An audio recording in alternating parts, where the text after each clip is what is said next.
करीब 1 साल पहले एक घर में एक बेटी का जन्म होता है।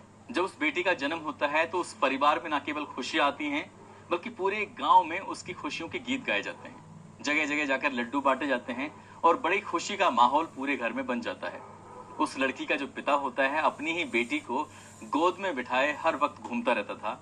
हर किसी का बस एक ही कहना था कि ये अपनी बेटी से कितना प्यार करता है। वक्त जैसे जैसे आगे बढ़ रहा था, जब 1 साल बीत जाता है, 1 साल बीतने के बाद उस व्यक्ति को ये पता चलता है कि ये इसका पिता तो है, लेकिन बायोलॉजिकल पिता नहीं है।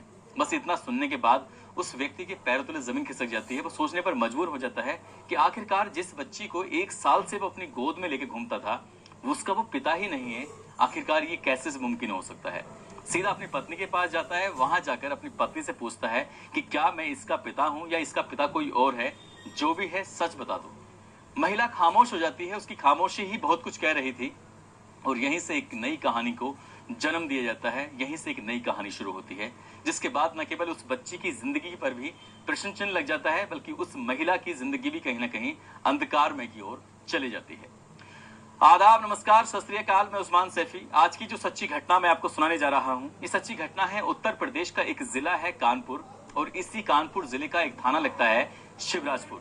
दरअसल एक बिमला नाम की एक लड़की, जिसकी उम्र लगभग 19 साल के आसपास रही होगी। बात कर रहा हूँ मार्च अप्रैल 2021 की। उस दिन उसके घर पर कोई नहीं था। लड़की बिल्कुल अकेली थी। जब परिवार के लोग जब घर पे नहीं है, सबके सब किसी न किसी काम से बाहर गए हुए थे, तब लड़की अकेली होने की वजह से एक गांव का लड़का इस घर में आता है। और क्योंकि लड़का वो दबंग प्रवृत्ति का था, उसने आकर उस लड़की के साथ जबरदस्ती करने की कोशिश की। लड़की ने विरोध किया तो उसने उसके साथ मारपीट की और उसको कुछ ऐसे शस्त्र के बल पर या किसी धारदार हथियार के बल पर उस लड़की के साथ उसने रेप जैसी घटना को अंजाम दिया। एक बार नहीं, कई बार वो उस दिन, क्योंकि घर में बिल्कुल कोई था नहीं और जब तक उसका मन किया तब तक उसने उसके साथ ऐसा ही घिनौना कृत्य करता रहा। शाम हो जाती है। घर वाले जब लौटकर वापस आते हैं तो अपनी बेटी की हालत को देखकर वो परेशान थे। वो पूछते हैं कि बेटा, आज तुम बड़ी उखड़ी उखड़ी सी, बड़ी अजीब सी नजर आ रही हो, क्या दिक्कत है, क्या परेशानी है। तभी वो लड़की रोते हुए बिलखते हुए कहती है कि आज मेरे साथ गांव के ही एक लड़के ने, जिसका नाम होता है सूरज, उसने मेरे साथ ऐसा घिनौना कृत्य किया है। परिवार वाले भी परेशान हो जाते हैं और वो अपनी बेटी को लेकर सीधा पहुंचते हैं नजदीकी पुलिस स्टेशन।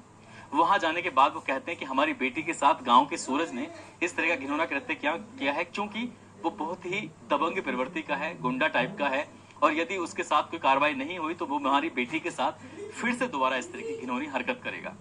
पुलिस वाले इस मामले को गंभीरता से लेते हैं और उस लड़के को गिरफ्तार करके जब थाने लेके आते हैं, तब वो लड़का रोता हुआ, गिड़गिड़ाता हुआ पुलिस वालों के सामने कहता है कि साहब, जो हुआ है इसके लिए मुझे माफ कर दीजिए।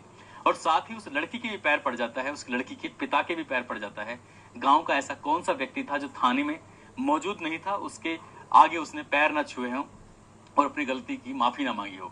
गलती की माफी मांगते हुए गांव वालों ने और पुलिस वालों ने मिलकर एक फैसला किया कि क्यों ना इस लड़की की शादी इसके साथ कर दी जाए। और इस बात पर वो लड़का तैयार हो जाता है, कहता है कि ठीक है, ये रिश्ता मुझे मंजूर है और मैं इस लड़की से शादी कर लूंगा। जब लड़का भी तैयार हो जाता है, लड़की के घर वाले भी तैयार हो जाते हैं, पुलिस वालों की भी कहीं ना कहीं रजामंदगी मिल जाती है, तो एफआईआर दर्ज नहीं होती। सबके सब अपने घर लौटकर वापस आ जाते हैं। और इसके बाद इस लड़के को जब भी मौका मिलता था तब वो अपनी हवस इस लड़की के साथ पूरी करता था। धीरे धीरे करके वक्त गुजरने लगता है और वक्त गुजरते गुजरते 2 महीने का समय गुजर जाता है, लेकिन वो लड़का उसके साथ शादी ही नहीं करता। तब घर वालों को एहसास होता है ऐसा ना हो कहीं इसके साथ कुछ गलत हो जाए, कुछ बात हो जाए। तभी उन्होंने कन्नौज में एक लड़की की तलाश की और वहां जाकर उस लड़की का रिश्ता तय कर देते हैं। वहां से बारात आती है, धूमधाम से शादी इस लड़की की हो जाती है। लड़की अपने ससुराल विदा हो जाती है। लेकिन कुछ समय के बाद जब उसको एक बेटी पैदा होती है, बेटी पैदा होने के बाद इस बीच में वो लड़की अपने घर पर बिल्कुल खुशहाल रह रही थी। परिवार के लोग उस नई बच्ची का बहुत ही स्वागत करते थे, बहुत खुश रहते थे उसके साथ। लेकिन ये लड़की जब जब अपने घर आती थी, जब तीजे में, चौथी में इस तरह से घर आती है, घर आने के बाद वही लड़का उसको फिर से अपनी हवस का शिकार बनाया करता था। जब उसको मौका मिलता था तब उसके साथ वो ऐसा घिनौना कृत्य किया करता था। और ये लड़की विरोध करने की कोशिश भी करती थी, लेकिन ऐसे ही धीरे धीरे करके वक्त गुजर जाता है। बच्ची पैदा होने के बाद भी वो बिल्कुल वैसे ही कर रहा था जैसे शादी से पहले उसके साथ कर रहा था। एक दिन उस लड़की ने इसका पुरजोर तरीके से विरोध किया और उस लड़के से विरोध न केवल बल्कि उसको मारा भी, पीटा भी। और जब मारपीट करता है, कल पहुंचता है और उसके पति के पास जाकर कहता है कि जिस लड़की को, जिस बच्ची को तुम अपनी गोद में खिलाते हो, जिसका तुम ख्याल रखते हो, जिसको अपने सीने से लगाए बैठते हो, जिसके साथ तुम हर वक्त बहुत सारे सपने देखते हो, वो बच्ची तुम्हारी है ही नहीं, दरअसल तुम्हारी पत्नी को मैंने प्रेग्नेंट किया है। बस इतना कहना था कि उस व्यक्ति के पैरों तले जमीन खिसक जाती है। वो सोचने पर मजबूर होता है कि आखिरकार ऐसा कैसे हो सकता है। वो एक बार फिर से उससे कहता है कि तुम झूठ बोल रहे हो। तभी वो सूरज कहता है, मैं सच बोल रहा हूँ, यकीन नहीं आता तो गांव में पूछ लो, यकीन नहीं आता तो अपनी पत्नी से पूछ लो। जब वो इस बात की तस्दीक करने के लिए अपनी पत्नी के पास जाता है, उसे अपनी पत्नी से कहता है, विमला से कहता है कि मुझे तुम्हारे गांव का लड़का जिसका नाम सूरज होता है वो मिलता है। वो कह रहा था कि जो तुम्हारे पास ये बच्ची है, जो मेरी बेटी है, वो मेरी बेटी है ही नहीं बल्कि सूरज की बेटी है। जब उसने इस बात के बारे में बातचीत करने की कोशिश की तो उसकी पत्नी विमला शांत हो जाती है, खामोश हो जाती है और नजरें झुकाए खड़ी हो जाती है। जैसे ही वो नजरें झुकाए खड़ी हुई थी तभी उसके पति को यह एहसास हो जाता है, यह आभास होता है कि वाकई कुछ ना कुछ तो गलत हुआ है। तब वो अपने ससुराल वालों को बुलाता है, उनसे कहता है कि सूरज ने ये कहा है कि ये बेटी मेरी है ही नहीं। वो कहता है कि इसको मैंने प्रेग्नेंट किया है। इसमें कितनी सच्चाई है कितनी नहीं है, मैं इस तुम्हारी बेटी को नहीं रखना चाहता। तभी वो उस लड़की को छोड़ देता है। उसके घर वाले उसे साथ तो लेके चले जाते हैं। इसके बाद फिर ये बताया जाता है कि ये मुकदमा लिखवाने के लिए थाने जाते हैं तो पुलिस वाले कहीं ना कहीं टाल मटोल कर रहे थे, लेकिन घर वालों ने अब की बार पुरजोर तरीके से दबाव बनाया और दबाव बनाने के बाद ये बताया कि 25 सितंबर 2022 को एक बार फिर से उसने उसके साथ रेप करने की कोशिश की थी। लड़की ने विरोध किया तो विरोध करने के बाद उसने जाकर उसके ससुराल में कुछ इस तरह की बात कह दी है। पुलिस वालों ने हालांकि 8 अक्टूबर 2022 को मुकदमा तो दर्ज कर लिया है, लेकिन आरोपी की अभी तक गिरफ्तारी नहीं हुई है। पुलिस वालों का यह भी कहना है कि जब तक इसका डीएनए टेस्ट की रिपोर्ट नहीं आ जाती, जब तक ये साबित नहीं हो जाता कि इस बच्ची का असली पिता, बायोलॉजिकल फादर है कौन, तब तक हम इसमें कुछ भी नहीं कर सकते, कुछ भी नहीं कह सकते। हालांकि प्रकरण की जांच चल रही है, जो भी सच होगा वो डीएनए रिपोर्ट से सामने आ जाएगा और डीएनए रिपोर्ट में ये बात पुख्ता हो जाती है कि सूरज ने ही उसके साथ ऐसा किया है तो उसे किसी भी कीमत पर बख्शा नहीं जाएगा।